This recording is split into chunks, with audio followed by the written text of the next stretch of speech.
Okay, so the second stage, sorry, in the sort of adoption of IP Fabric is this operate stage. What we're really talking about here is how you use the data in IP Fabric to improve on daily operations and troubleshooting, to look at change and the way that change is delivered and project delivery, to improve those processes. And really the communications, I suppose, to help, and collaboration to help break down silos. It all comes back to documentation, doesn't it?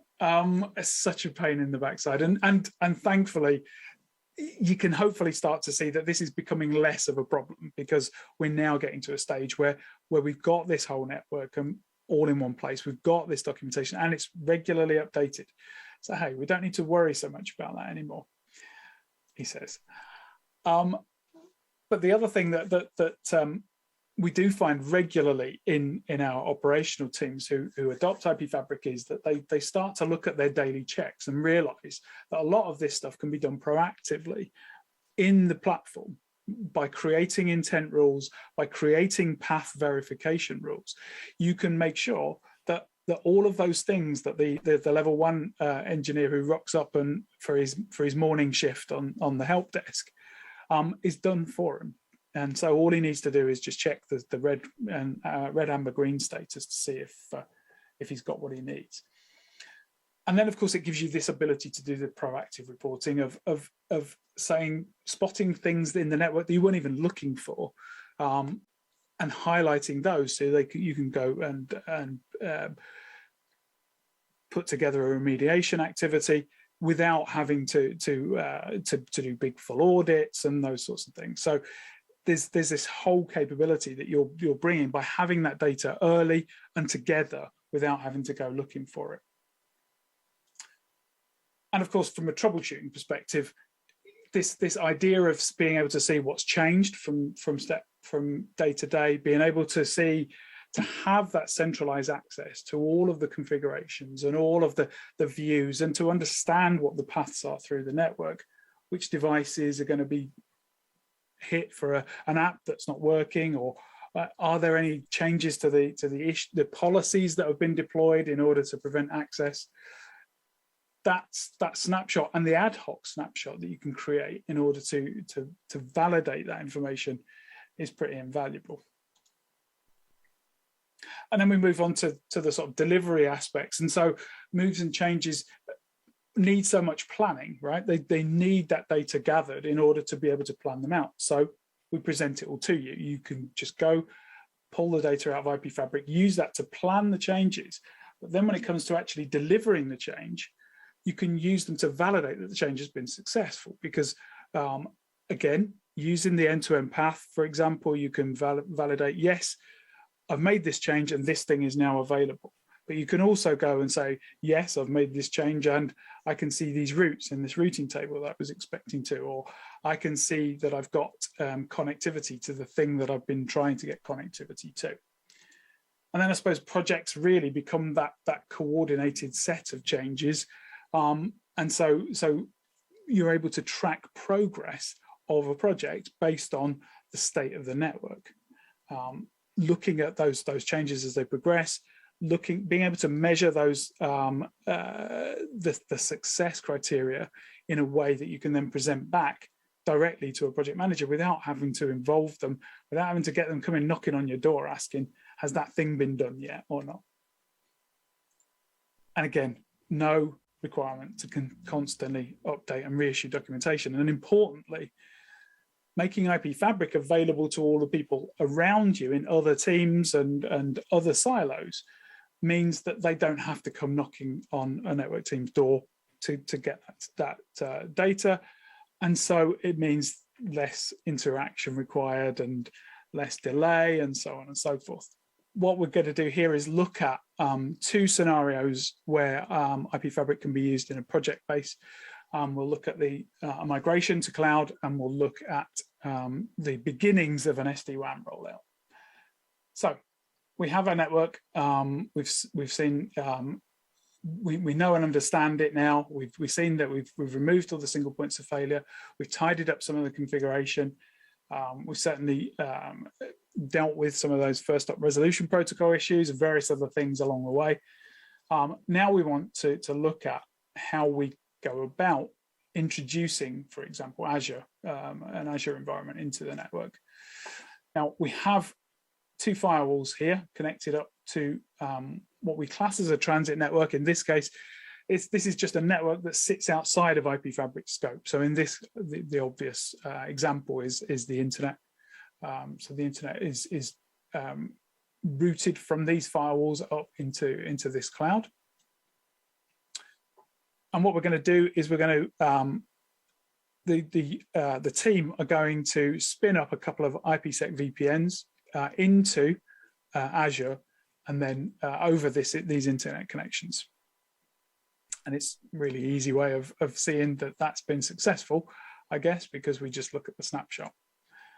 And as you can see here, we've now got a new cloud, and that new cloud says Azure, and we're running BGP into that cloud from the firewalls down here. So if I come up and open this up, you'll see, zoom it out again a sec, you'll see here that we dig into the Azure instance. In this case, what we've got here is we've got the VPN gateways shown, we've got the VNet hubs and the spoke VNets, all defined here. So and with the level of detail that we can understand how they're going to interact with the network. So for example, if I dig into a spoke here, I can see the routing table and the information here that shows how traffic is going to route out of that spoke. If I look at the VNet gateway, same, right? I've got the serial number and the information that it's gathered from the API to give you an indication of the identifiers for the devices. But again, I've got the routes here that the ones that I've learned from within Azure, but also the ones I've learned over BGP from my on-prem network, as you can see. And then if I come down into my firewalls, you can see that I've got the obviously there's a whole bunch of routes that I've got from my enterprise network. But if I look at the BGP routes on that firewall, these are the subnets that are allocated up in the VNet spokes, the spoke VNets up here. So I've got that full understanding, that full visibility of how that's going to work, and I can check that by using the path lookup capability. So I can go from a device that's in my network on-prem. So we'll just pick an interface on a router here, and then we'll head up to a device in an endpoint in Azure. And we'll do a simple echo request at the moment. And if I just submit that, you can see here now, and I'll get rid of these and zoom this a little so you can see it more clearly. You can see the end-to-end path that packet's going to take. Now, we have those two VPN tunnels, and the reason for that is one's a primary, one's a backup, and the primary happens to be in the head office location rather than the colo location. So what we're going to do from the colo location is go into the MPLS network, across our MPLS, because we can see into it. We know all the MPLS label switching that's going on across here, but I shan't bore you with that unless you want me to. Into our head office, we'll pass through the router into a switch on VLAN 3 and then bounce off that switch, come back to the firewall. The firewall is now showing green. The reason it's showing green is because we're matching with the ACL. And then we go across, and you'll see here, sorry, as it leaves the firewall, you'll see now we've got, this is encapsulated as it leaves into the IPsec tunnel. As we get to the other end, we traverse through the VPN gateways and from the North Europe side into the West Europe side, where the where the workload is actually located, into the hub VNet, and actually this device is within the hub VNet here in 10.193.0.139. So we've got that full path, that full understanding of exactly how that that device has reached the endpoint. Darren, from the color coding of the arrows or other, is there an obvious way to distinguish between a layer 3 hop and a layer 2 hop? Yeah, that's a good question. Let me just show you the visualization setup. So the colors relate to basically the where the routing decisions or the decision's been taken. So you're quite right. So if you see pink, that's showing the IP was used to make that decision. In that case, it's a routing decision. If you see orange, it's an MPLS decision, so it's a label switching and so on. If you see blue, it's an Ethernet across a VLAN.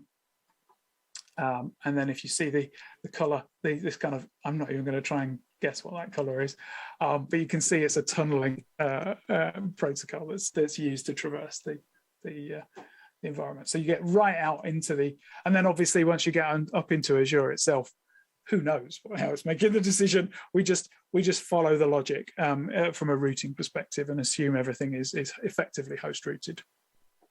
But the routing tables are there and consulted at every step. The information is gathered, and you'll have noticed we have this path inspector view on all of our end-to-end that allows you literally to see what the packet headers will look like as you're going from step to step. So coming back all the way back to a point that someone made earlier about understanding the process of forwarding, what we're doing here is literally peeling that away layer by layer to understand exactly how we get from one device to the next, to the next, to the next. And is this doing a unidirectional analysis, or does it try and do it the other way around as well? And where there's a difference, show you? That's a cracking question as well. Yeah, I mean, it's let me see if it's still on here. It used to be. You can actually we do it in both directions, right? Because we have to in some ways. If you've got a transit network in the middle that you can't see through, you have to do it in both directions in order to determine where that common point is, if you like, with the internet. So it is important that we do it in both directions. We've actually changed this because people tended not to use it, but we were able to be specific about whether it's symmetrical or not and show the symmetry. But ultimately, we assume symmetry, but we do the tracing both ways, and it will break if it fails. Yeah, so you can see that the sort of usefulness of having that sort of view. Now, what we can do, of course, this could just as easily be an AWS instance at one end and an Azure instance at the other end, and you could be doing multi-cloud path traces here. As far as IP Fabric is concerned, it doesn't care, because really all it's doing is working with the model as it's presented. But in this case, it's going from a colo environment. Now, one thing I do need to do when we're doing this is test that there's a failover works. So what I happen to have is a snapshot, just happen to have one I prepared earlier, with having failed to a backup link. And you can see now, it looks a little bit different. We've actually failed over to the local firewall in the colo location, and taken a path direct from there into West Europe, because we're not having to traverse between the two. So we can see that very clearly. And the great thing about this is we can actually compare the two snapshots as well to show the before and after situation. So we can see in this case, I'll zoom that out slightly. The green was the before, and then the red here is the after, if you like. So you can see that the failover's worked, and it's worked the way it expected to. Daren, any other please? Yeah, sorry, quick question. Is there any ability to change the colors for people who might be colorblind to get some more distinction? the colors on the diagrams, that's a really good question. We've recently, fairly recently, updated the diagram component, so it is actually under the hood completely flexible. But I don't think in the UI at this stage we can change the colors. I think it's that's the wrong one. But if you're looking through here, yeah, these colors in the network viewer, for example, are fixed, I believe. But that's I'll make a note of that one. Thank you for the input. Awesome. I'm very, very quickly going to show you that this isn't just about Azure and cloud. We can also do SD-WAN. And I'm going to show you this because I can, and because it's important to understand that we can see and understand how SD-WAN is working. So what we have here is, as well as the before and after that we've done with the Azure, you could do the same for an SD-WAN environment. This is if I break this out, actually, this is a Cisco Viptela installation, just three sites that are running between these three locations. And ultimately, the intention is to migrate traffic from the MPLS network into that SD-WAN environment. And we can help with this. I mean, this is the thing, isn't it? It's not about us controlling anything. We're never going to be a controller of controllers, but we're about gathering data about all of these different networks into one place so that you can understand where you are at that point in time, and what, if you're going through migration, what that looks like, how the things are interacting, and so on. And this is interesting for this case, because what we can do stuff like this. We've got a dashboard here where we've tracking, for example, the SD-WAN rollout. So this might be great for a project manager to just see where current state is. What this is actually showing us is a couple of things. One is that we're doing a query on the inventory to say, well, how many Cisco SD-WAN devices have been installed? Well, in this case, there are 3, and there are 8 non-SD-WAN devices installed in the wider network. Of course, as the rollout goes on, so one would go up and the other would go down. So snapshot to snapshot, you would see that number hopefully becoming more green and less yellow. But you can also do stuff like this. So what this is doing here, this is querying the routing tables on all the devices and saying, well, look, I learn MPLS network routes over BGP, and I learn SD-WAN stuff over OMP. So I can get a balance of the routing tables and understand how far on I am in that journey by understanding the ratio of OMP routes to MPLS, BGP routes, for example. Because we have the data, we can do things like this. It's really straightforward. And if you bear with me a second, I've actually got another snapshot that I meant to load before, which shows you a little bit further along.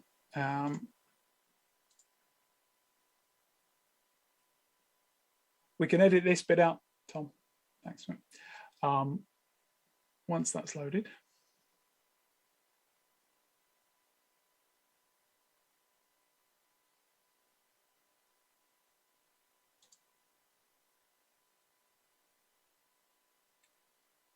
We can have loaded on the platform at any given time up to 5 snapshots, which allow you obviously to have an instant view of what's going on over recent time.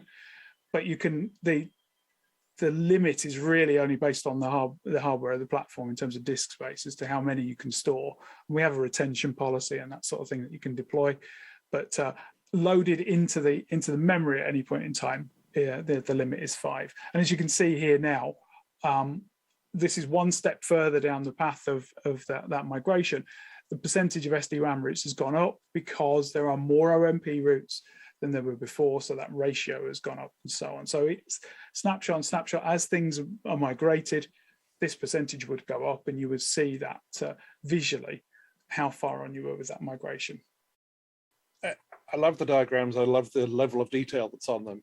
And then that, as we went to the SD-WAN, we saw another layer added on top of that, and I started thinking, this is going to get very messy very quickly, right? And I'm sure you've been down this mental path. So I'm curious as to how you can slice that diagram, or can I summarize to end sites to just be site blobs so I can just concentrate on the WAN part rather than I'm thinking in an environment where I might have a couple hundred offices, hundreds of sites, and, absolutely, and it is important. I mean, it's interesting you say that, because obviously what we don't see here is that the fact that the MPLS network here is a site, that the SD-WAN is a site, that Azure is a site, and you can hide them and you can bring them back, and you can display as much or as little detail as you want. So, for example, down the side here, what we're showing obviously is which sites are currently visible.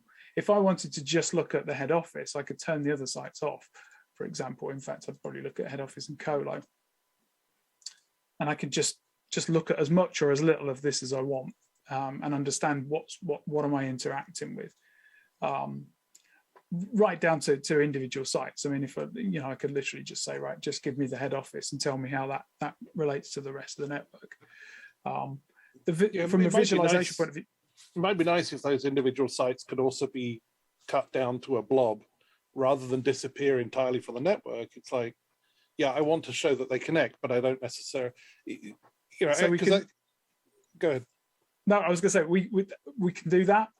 If you show that the network, what we do need to do is tidy this up a little bit, because it's showing every single connection independently. But so you've got this view here, for example, and again, you would move these around and you would save them in a form where they're consumable. But you've got this view where you can say, right, okay, well, I've got my head office, my colo, my sales, my production connected to my MPLS. I've got vManage here, which is hanging off of my internet. I've got Azure, which is hanging off there as well. And there's my SD-WAN. And then drill down into whichever one of those you wanted to look at, by simply double clicking on it. Could you drill down into like an individual MPLS VPN? So to show all the sites that are connected to that. That's right. So this is interesting. So you'll see, when we're doing the data input up here, we've got this idea of we're grouping devices by an attribute. Now, at the moment, the attribute is one of these three things. The routing domain and span-entry domain are kind of they're an artificial construct, really. But I think the interesting one is site name here is an attribute of the device, which we're looking to increase the scope of that to allow for other types of attributes. One of which being MPLS VPN, one of which being VRFs in on the customer side of things, or whatever. Right. So you're able to really sort of slice the network whichever way you want, then, because you would view it in that way. So it's next version of code releases the first cut of that. And we'll be doing. We release every quarter, so that'll just grow and grow over the coming year.